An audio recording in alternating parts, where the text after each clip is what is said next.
In 1994, the world watched in disbelief as Lisa Marie Presley, daughter of Elvis, married Michael Jackson in a secret ceremony in the Dominican Republic.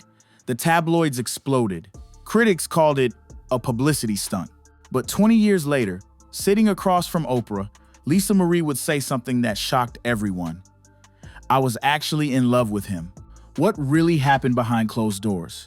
Why did the King of Rock's daughter fall for the King of Pop? And what truth did she finally reveal that changed everything we thought we knew? This isn't the story the media told you. This is the story Lisa Marie herself waited decades to share.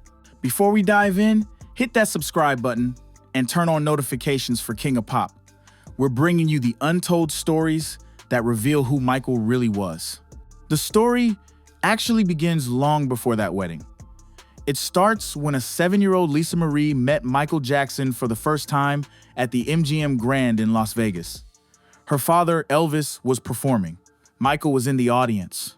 They were introduced backstage, two children of fame in a world most people would never understand. But that meeting was brief, forgotten, even. Fast forward to when Michael Jackson was facing the darkest period of his life. Allegations had emerged. His world was crumbling. The media was relentless. And in the middle of all this chaos, he reconnected with Lisa Marie at a dinner party. She later described that moment to Rolling Stone magazine. They talked for hours. She said he was vulnerable, scared, and completely different from the persona the world saw. Here was the biggest star on the planet, and he was terrified. Lisa Marie had been through her own struggles. Her marriage to Danny Keough was ending. She understood what it meant to live under impossible scrutiny. She understood what it meant to carry a famous last name that felt more like a burden than a blessing. And here's what nobody expected. Michael called her the next day, and the day after that, and the day after that. He would call at all hours, sometimes in the middle of the night, just to talk.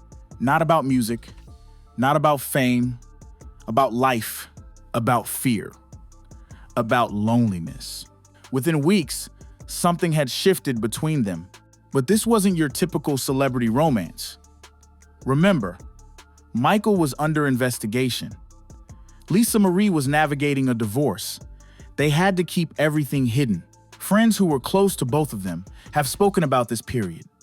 One mutual friend told a reporter years later that Lisa Marie was fiercely protective of Michael during this time. She believed him. She believed in him. And that belief would become the foundation of everything that followed. In interviews, years later, Lisa Marie would explain her thinking.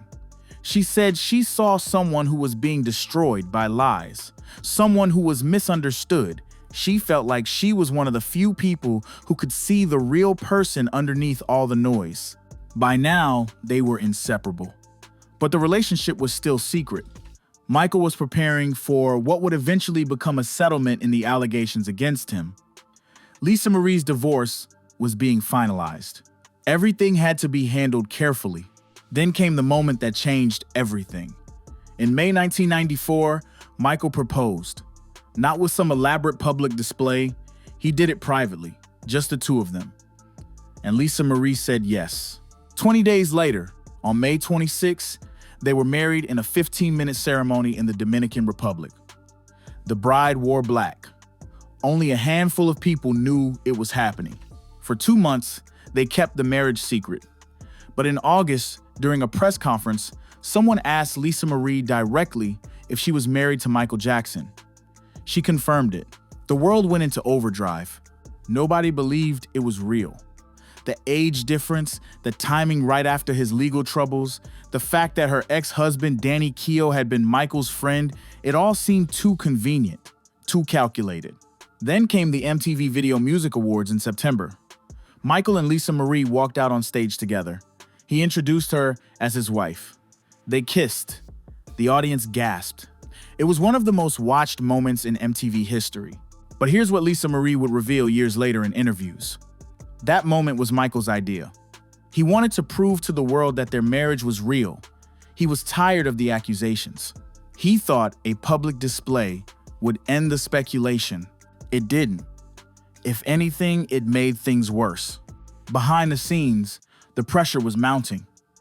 Lisa Marie later told Oprah that Michael's team had very specific ideas about what their marriage should look like publicly.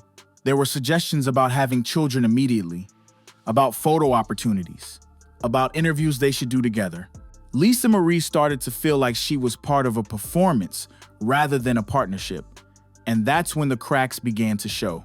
In interviews conducted years after the divorce, Lisa Marie was remarkably honest about what went wrong.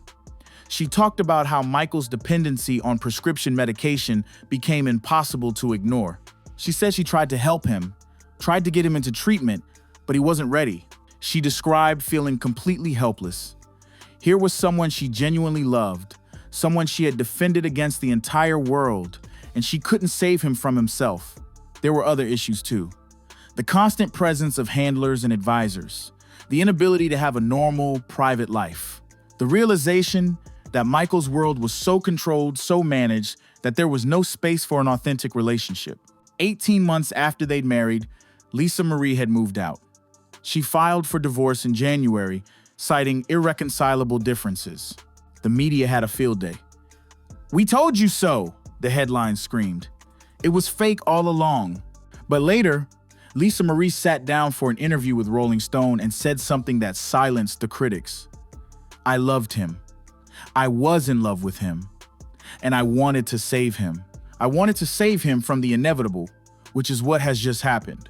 She was talking about his addiction, his isolation, the path she could see him heading down. After their divorce, Michael and Lisa Marie stayed in contact occasionally. They had a famous phone conversation in 2005 during Michael's trial, where she reportedly told him she had warned him years earlier about the people around him. But the most revealing moment came out during Lisa Marie's interview with Oprah. She admitted that she had made mistakes too. She acknowledged that she had been too young, too stubborn, too convinced she could fix everything. And then she said something that stopped everyone. "I had to do what I had to do to survive. And I regret that I wasn't more present, or that I didn't try harder, or that I gave up too soon." She was crying. After everything, the scrutiny, the mockery, the accusations that she used Michael for attention, she was crying because she wished she'd done more. When Michael died in 2009, Lisa Marie released a statement. It was brief, but it was heartbreaking. She wrote that she was devastated and that she had tried to save him, but in the end, she couldn't. So, was their marriage real? According to Lisa Marie herself, absolutely. It was messy, complicated, probably doomed from the start, but it was real. Two people who understood fame and loneliness found each other at the worst possible time in both their lives. The world wanted it to be a scandal, but the truth was far more human than that. If this story changed how you see Michael Jackson's life, subscribe to King of Pop and hit that notification bell. We've got more untold stories coming that reveal the man behind the legend. Drop a comment and let us know what story you want to hear next.